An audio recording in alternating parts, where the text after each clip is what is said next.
Hi, I'm Ben, and today we are talking about the best original screenplay and the adapted screenplay for this year's Oscars 2025 ceremony. The Golden Globes happened a few days ago.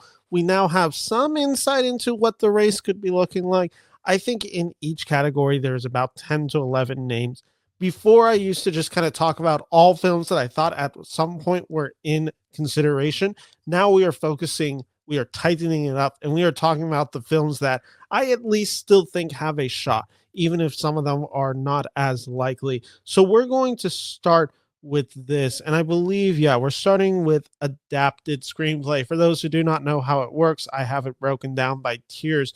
I have the frontrunner, which is the film that I am currently saying I think has the best chance of winning. I have the locks. Those are the ones that I think are a lock for a nomination. In contention are the ones that I believe are fighting for those last few spots, fighting for visibility. These are the films that are on the outside looking in and then not happening. In some of these cases, I don't even know if I'll have any for not happening, but these are the ones where I just don't think it is realistically happening. So we'll talk about this all in today's video. But before we do that, just want to say thank you all for your support. You don't know how much I've been appreciating it. It means the world to me. So if you can, just take a second to subscribe to my channel. It helps me out. But jumping back into this video, let's talk about best adapted screenplay. I have these films listed by title. So we have, I believe, 3, 4, 5, 6, 7, 8, 9, 10, 11 films for adapted screenplay that I wanted to talk about today. So let's just start with the first film right here, A Complete Unknown. This is based on the book Dylan Goes Electric. This is a movie that I reviewed on this channel that I quite liked. I don't I understand the case for this movie getting a nomination, and I think the big case of it is just how popular this film has been. And I really like this film, and I really like the performances of this movie. Obviously, this film overperformed this week at the Screen Actors Guild nominations. It got the Best Actor nomination for Chalamet. It got Monica Barbero a nomination, and then it got Edward Norton a nomination, and it got Best Ensemble. It got 4. And it also, at the DGAs, at the Directors Guild Awards, it got James Mangold a nomination, which was definitely a surprise. I don't think the screenplay is going to get in, though. And I like this film a lot. I said it, I really like this film. I really appreciated how this film did it. I thought it was quite clever.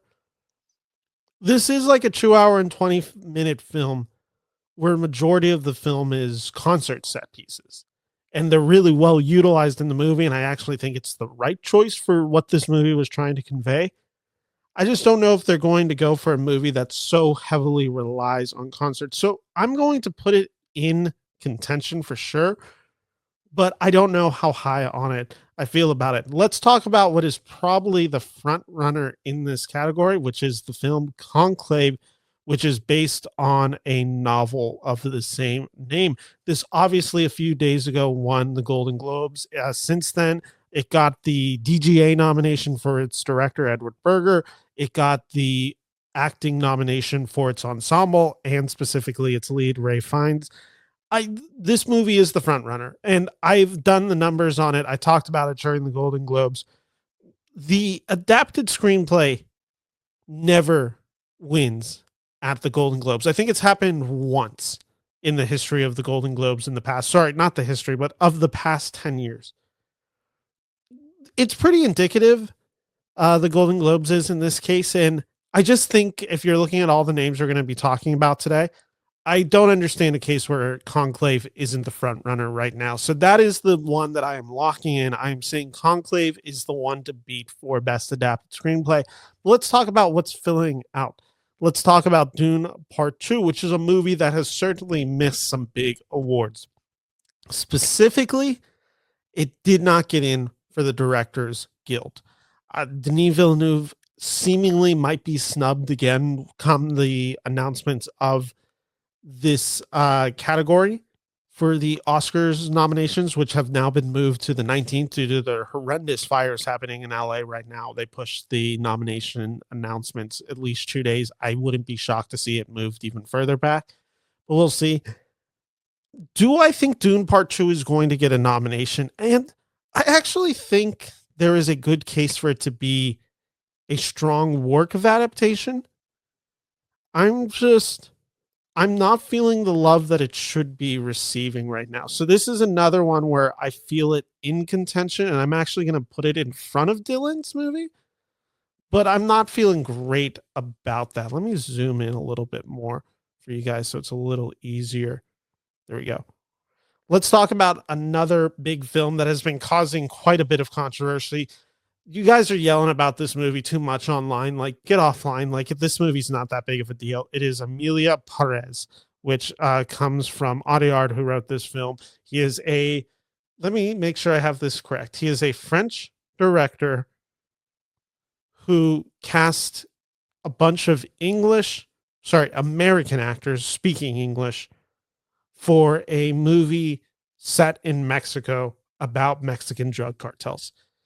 This movie is I like this movie, and I also thought it was a bit of a mess. The I want to just really emphasize this. The critical analysis of this movie really does not matter. The industry is embracing this movie. The filmmakers are embracing this movie. The actors seem to be embracing this movie.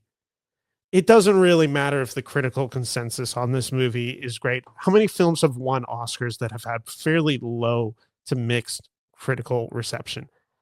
So I'm just kind of saying that as the backlash for this movie, as loud as it has been, and if you've been online or following this and any of the great, it's very loud. It's not. It doesn't matter.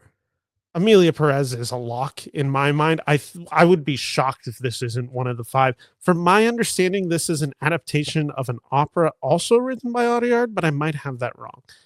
Let's talk about a film that I'm actually curious about, which is Hitman, which is Richard Linklater, Glenn Powell. And I think there is a case to be made that if you were to get a little funky in this category, a film like Hitman could benefit. Now, I think ultimately the issue that this movie is going to have is it's just not in the Oscar race. And I was kind of thinking, like, Linklater's beloved. He had the Boyhood nomination slash, I don't know. He didn't, I don't think he won Best Original Screenplay. He might have actually won Best Original Screenplay no, it was definitely Birdman won that year. But like, so Linklater's beloved, Glenn Powell became a star this year. Is this where you could reward a film like this? I would say if Adapted was slightly weaker, I think there's a chance.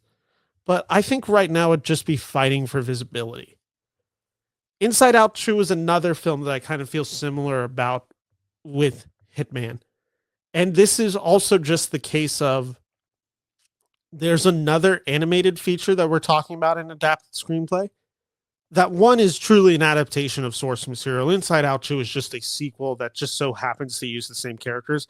I get why it's considered an adapted screenplay. I also think it's kind of BS because it's just like the story is completely original. It just happens to have the characters from the first movie. They had to write a story. They're not basing it off anything besides the characters being used. I just think this is the case of Inside Out 2. It's just like there's another animated film that's probably more deserving. So I don't really see a future in which this is happening. Let's talk about a film that I will actually be seeing this week. Yeah, is that true? I think it's this week. Yeah. And I actually did it. I became a Film Independent Spirit Awards voter, which means I have queued up a screener for Nickel Boys, which I will be making sure to see in the next few days. I've heard a lot about Ramel Ross's new movie.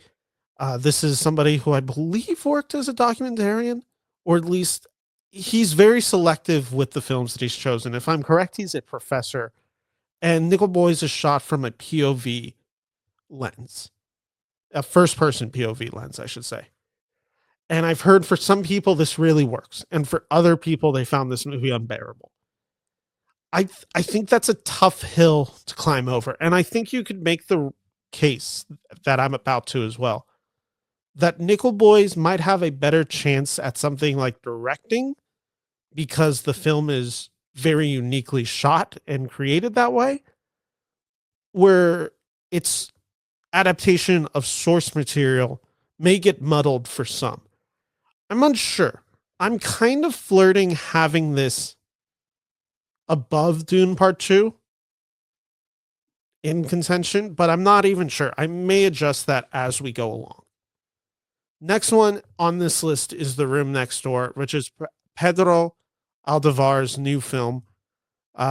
This is his first English language film, and I haven't seen it, but everything that I keep hearing about this movie is essentially the same phrase that comes up, which is it's a little lost in translation. It's not as strong as some of his other films have been. It's not really fighting for visibility right now. I'm not really feeling any love towards this movie. I think it's fighting for visibility just because Almodovar is very well loved within the Academy, but I don't see a future for this happening. Let's talk about a film that I need to review. I saw this actually, I think the last day of 2024. I wanted to get it in before I published my best of list. And it was Sing Sing, which I haven't reviewed on this channel yet. The review is coming in the next few days. So subscribe if you're at all interested. Sing Sing is a really good movie. And from my understanding, I don't exactly know if it's a book that it's adapting, but it is adapting source material, obviously, for being in this category. This is the interesting one where I'm like, okay, you could actually reward Sing Sing. And now I've made the case so many times on this channel where I'm just like, you know what? A24 just seemed to botch Sing Sing's release.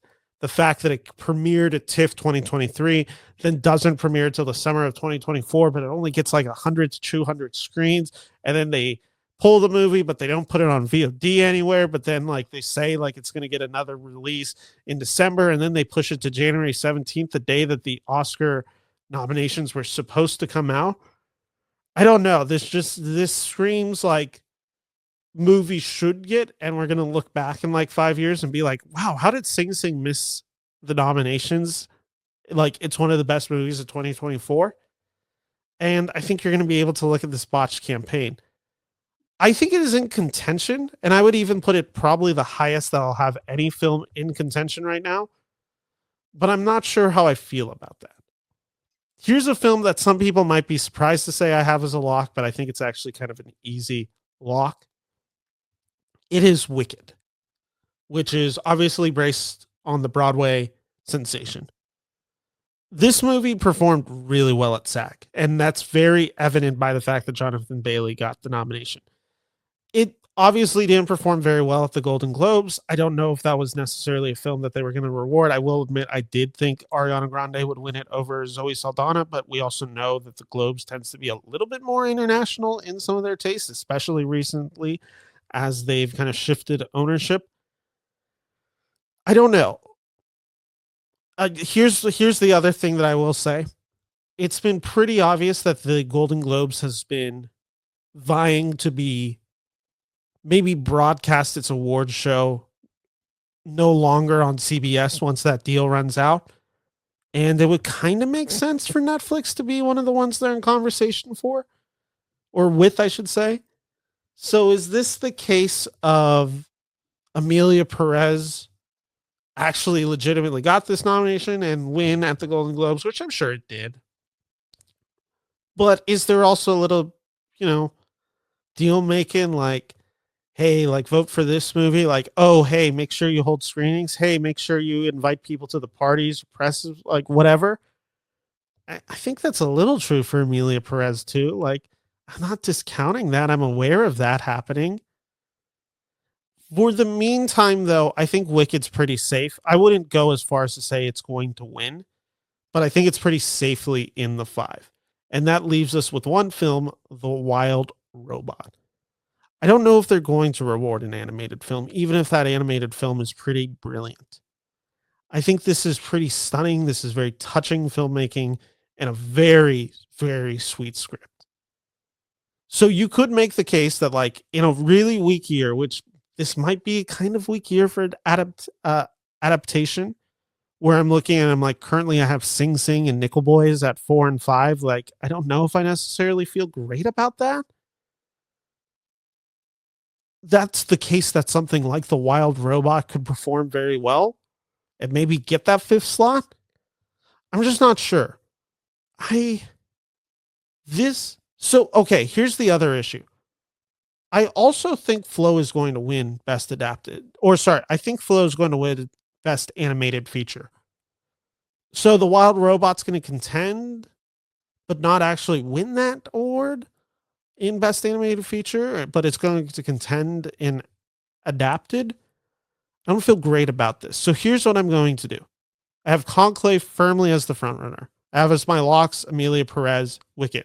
Those three I feel very good about. I'm going to keep Sing Sing in here, but I'm going to bump Nickel Boys and I'm going to put Dune Part 2 ahead of it, which means my honorable mentions are Nickel Boys, The Wild Robot, A Complete Unknown. So for my 5, I am predicting Conclave, Emilia Perez, Wicked, Sing Sing, and Dune Part 2. And I should just mention, for all those who will be interested, right before the award ceremony will probably now be the 17th is when I'll release this video.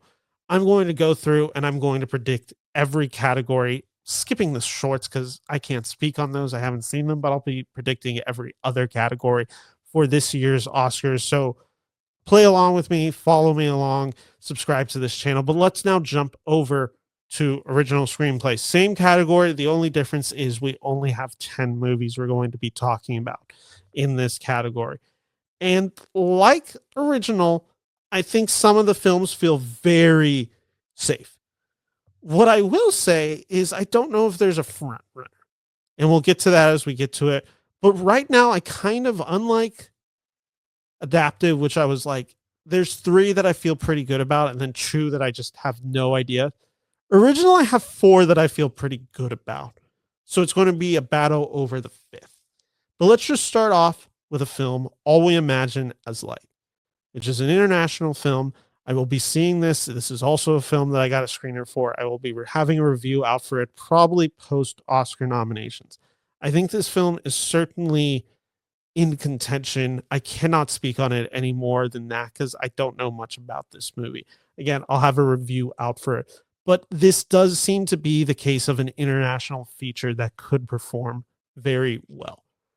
Let's talk about what, if you were to call anything a front runner, I would probably say it's Anora, which is Sean Baker's film. I want to also just emphasize one thing, and we're going to get to the Brutalist in a second. Obviously, Anora did not perform very well at the Golden Globes. It went home empty-handed. I also want to just say, and I'll share the screen right now, this guy, Todd Bully, is quite literally one of the owners slash showrunners, whatever you want to call him. I'm pretty sure he's an owner slash businessman who was an interim CEO for the Golden Globes. And I also believe still is a pretty big owner slash part of the Golden Globes. And guess where he came from? He came from A24. He's an A24 guy. I believe he's one of the original owners of A24. Again, I don't know his story, but I have been reading about it. I was listening to Matt Bellany talk about it on the Town podcast. So why do I bring this up? Well, the reason I bring this up is because, again, Golden Globes are a little bit fraudulent in their meaning and what they actually stand for. And I don't want to say that a Golden Globe can be bought, but Golden Globe can be bought. I kind of think that's probably still true. So it's did The Brutalist perform as well as it did? Which I will be seeing the film tomorrow. I'll be seeing it on the 10th. Very much looking forward to it. But did The Brutalist perform as well as it did? Or was this kind of the case of hey, I'm an A24 guy. I'm going to really promote my movie. I'm going to make sure it gets seen. And I don't know. I'm not dismissing that narrative either. Anyway, with Anora, though, this is the film that I've said I think is the front runner for it. So I'm going to keep it in the front runner category. But I don't know if I feel great about it. When I said that there's a few films that I legitimately think are pretty safe locks, A Real Pain, which is Jesse Eisenberg. Another one that I feel great about. In another year, I might even go as far as to say Jesse Eisenberg wins this Academy Award. I don't think it's going to be that in the case of a year that has The Brutalist and Anora in it, but I think he's in the conversation for sure. I feel really safe about him getting the nomination. Brutalist, which I just talked about, A24. This is Brady Corbett's screenplay. This film is obviously being described as an American epic. And 3.5 hours and this much critical acclaim, there is no doubt in my mind that this film is firmly cemented itself as a lock. So I have 3 locks and I have one more that will be coming up soon. But let's talk about this film, which is Challengers, which is Luca Guadagnino's. I don't think anyone maybe 6 months ago would say if Luca was to get an Oscar nomination, it'd be for Challengers, not for Queer. But obviously, Queer came out, and it really just seems like it's a Best Actor ploy for Daniel Craig at this point. I don't see it getting really any other nominations. Like, for instance, obviously, you noticed I didn't have it in the adapted screenplay conversation as well. Is Challengers in it? I don't want to say it's not, but I also don't think it's realistically in here. And I don't know why. Here, this is a really unfortunate spelling error. It must have auto corrected me. And ay. What are you doing? Yeah, look. I misspelled visibility and it put in disability. I wanted visibility, guys. Please. I don't want to get in trouble for that one. I'm sorry about that. I just noticed it. Was that on my other one? Thank God it wasn't.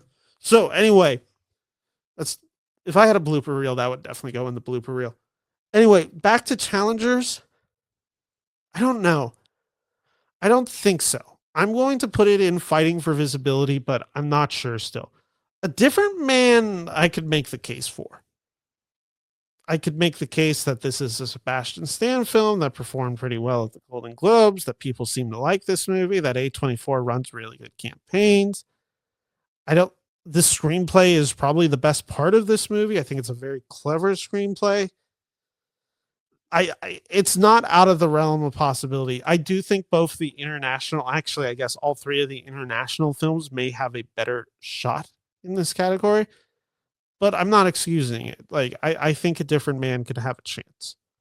Next film on here that I have is Hard Truths, which is Mike Leigh's film. I haven't seen this film. This is also one that I have queued up within my screeners list. Mike Leigh has been nominated before, if I'm correct.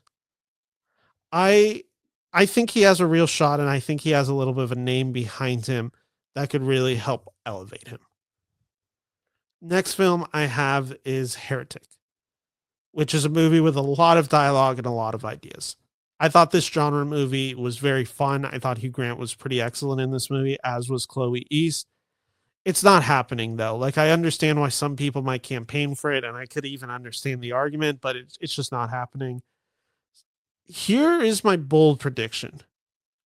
I think The Seed of a Sacred Fig, which with all of its production issues that it had, some of the struggles to get this movie made, what this story is about, if there was any film that I think gets championed for the international, and again, it's not that just one international has to get in, but it does kind of seem like it does consolidate itself in the vote. I'm kind of predicting The Seed of a Sacred Fig to be between that or Hard Truths or All We Imagine Is Light.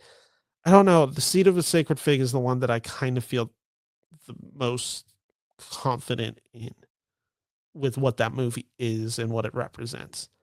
The Substance I have as a lock too. Maybe that's crazy, and maybe this should be the top of my in contention, but if this film could actually go on to possibly get a Best Picture Oscar nomination and possibly be the front runner for Demi Moore for Best Actress, and maybe even gets Margaret Qualley a nom, like, I don't know. I don't think it's denying.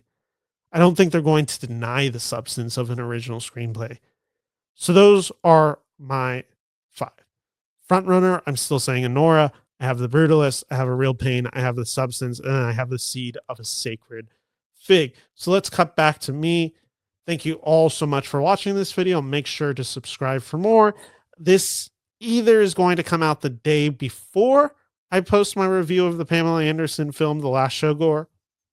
Again, bloopers. Or this is going to come out the day after I post my review. So this video will either drop Saturday or Sunday, and then The Last Showgirl will be the other day.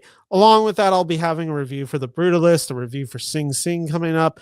a review for oh my gosh, what else do I have? Oh, Nickel Boys. I'll be having a review for that soon. I'll have Oscar predictions. So make sure to subscribe if you're at all interested. And again, guys, I really appreciate your support. My original goal for 2024 was 1,000. You guys got me to like 1,600 by the end of the year. This year's goal for 2025, 3,000 subscribers. So I can only do that with your help, and I am humbled as always. So thank you so much for watching this video. And if you like this video, make sure to like and subscribe for more.